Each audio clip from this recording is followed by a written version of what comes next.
गुरुदेव, जय श्री राम। हम लोग चैप्टर 1 में नंबर सिस्टम चैप्टर में पहुंच चुके हैं। इसका एक्सरसाइज 1.1 है। इसमें देखिए हमारा फर्स्ट क्वेश्चन क्या कह रहा है। Is zero a rational number? क्या जीरो एक रेशनल नंबर है? Can you write it in the form p by q where p and q are integers and q not equal to zero. तो थोड़ा समझते हैं हम लोग कि रेशनल नंबर क्या होता है, फिर उसके बाद इस क्वेश्चन का हम लोग आंसर देते हैं। तो एक्सरसाइज 1.1 में ये चैप्टर है आपका नंबर सिस्टम। ठीक है। तो इसमें देखिए सबसे पहला पॉइंट तो हमें पता होना चाहिए कि रेशनल नंबर कहते किसे हैं। तो यहाँ पर अगर रेशनल नंबर को थोड़ा सा समझे हम लोग, रेशनल नंबर, तो इसकी डेफिनेशन सीधे से है कि a number which is in the form of p upon q and q not equal to zero, comma p comma q is the element of z। ठीक है। तो ये आपका रेशनल नंबर की डेफिनेशन हो गई।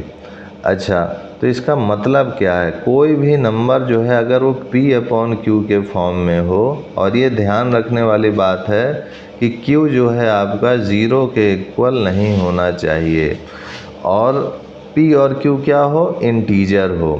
ये इसको क्या पढ़ते हैं? This is element. z क्या है? ये सिंबल है इंटीजर का।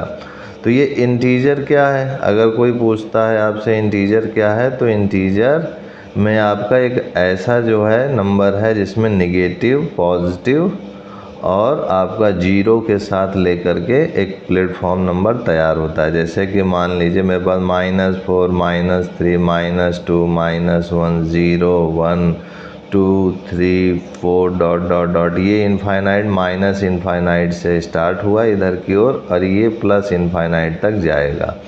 तो ये जो है आपका ये पूरा इंटीजर है। तो इसमें कोई भी आपका फ्रैक्शन मतलब कि डेसिमल फॉर्म में नंबर नहीं होता, पूरा का पूरा एक तरीके का होल नंबर है, और सभी के सभी जो है आपके या तो पॉजिटिव हैं या फिर निगेटिव हैं या फिर न्यूट्रल ज़ीरो है। ठीक है।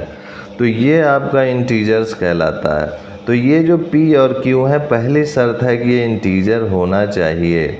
दूसरी शर्त है कि q जीरो के इक्वल ना हो। अच्छा, q जीरो के इक्वल हो गया सर तो क्या होगा? जैसे 1 अपॉन ज़ीरो, मान लीजिए मैंने q का मान ज़ीरो ले लिया, तो ये हमेशा अनडिफाइंड होगा बेटा, अनडिफाइंड होगा। इसलिए हम कभी भी जो है नीचे वाले पोर्शन को ज़ीरो के इक्वल नहीं लेते। अनडिफाइंड का क्या तात्पर्य है कि अगर मान लीजिए ज़ीरो है, ये 1 से आप डिवाइड करेंगे तो यहाँ 1 आएगा ही नहीं। 0 1 जा करेंगे तो भी 0, 0 2 जा तो भी 0, 0 0 जा 0, हर बार यहाँ 0 ही आता जाएगा, फिर एक बच जाएगा। मतलब कुल मिलाकर के कभी भी डिवाइड इसका पॉसिबल नहीं है। तो ये अनडिफाइंड है। तो जो अनडिफाइंड है उसको हम लोग कभी भी नीचे इसलिए ज़ीरो को नहीं लेते हैं। तो ये तो हो गई पहली चीज़ कि आप ये समझ पाए कि रेशनल नंबर हमारा क्या होता है और इंटीजर क्या होता है, और ये ज़ीरो क्यों नहीं लेते हैं। अब इसके प्रश्न पे आते हैं। देखिए इसका प्रश्न है, is zero a rational number? क्या जीरो रेशनल नंबर है? और अगर है तो क्या हम उसको p अपॉन q के फॉर्म में लिख सकते हैं, where p and q are integers and q not equal to zero. तो देखिए अगर ये पूछ रहा है आपसे कि क्या जीरो एक रेशनल नंबर है, तो जी हाँ, जीरो एक रेशनल नंबर हो सकता है, क्योंकि 0 अपॉन 1 तो हम लोग लिख सकते हैं ना।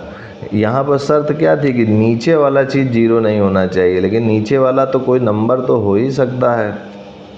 तो देखिए ये नीचे यहाँ पर 0 नहीं है, 1 है।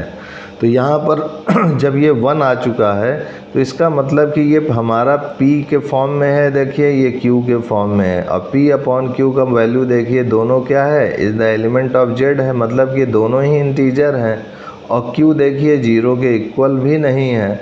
तो ये पूरे रेशनल नंबर की डेफिनेशन को सेटिस्फाइड कर रहा है, इसलिए ज़ीरो आपका क्या होगा? रेशनल नंबर होगा। तो यहाँ लिखेंगे yes, zero is a rational number. क्यों है रेशनल नंबर?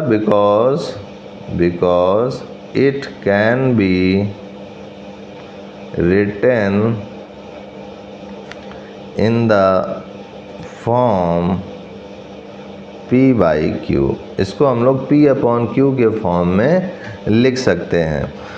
अच्छा, ज़ीरो में जो है ज़रूरी है कि सर ये 0 1 ही हो, कुछ भी हो सकता है। 0/2 भी लिख सकते हैं, 0/3 भी लिख सकते हैं, 0/-1 भी लिख सकते हैं, -2 भी लिख सकते हैं। इस टाइप से हम जो है कई जो है इसके जो है रेशनल नंबर के फॉर्म में P/Q के फॉर्म में इसको बना के लिख सकते हैं। तो निगेटिव में भी हो सकता है, नीचे पॉजिटिव में भी हो सकता है। तो इसको डिवाइड करेंगे, कुल मिलाकर के हमेशा 0 ही आएगा। तो यही आपका आंसर हो जाएगा। तो आपने इसमें समझा कि रेशनल नंबर किसे कहते हैं, इंटीजर किसे कहते हैं, और 1/0 अगर कोई वैल्यू है तो वो अनडिफाइंड होती है। एक चीज़ और जान जाइए, 0 को 0 से डिवाइड करेंगे तो भी ये अनडिफाइंड होगा, ये ध्यान रखिएगा। और ये जो है आपका 0/1 है आपका, तो सिंपली दिस इज़ P/Q, ये रेशनल नंबर के फॉर्म में बन जाएगा। ठीक है। और हायर स्टडीज़ क्लासेस में आप नंबर सिस्टम में जैसे रेशनल नंबर है तो इमेजिनरी नंबर हुआ, कॉम्प्लेक्स नंबर हुआ, वो आप पढ़ेंगे। फ़िलहाल 9th में कॉम्प्लेक्स नंबर और इमेजिनरी नंबर नहीं है। तो आज के लिए इतना ही मित्रों, तब तक के लिए जय गुरुदेव, जय Shri Ram, and I will see you next time.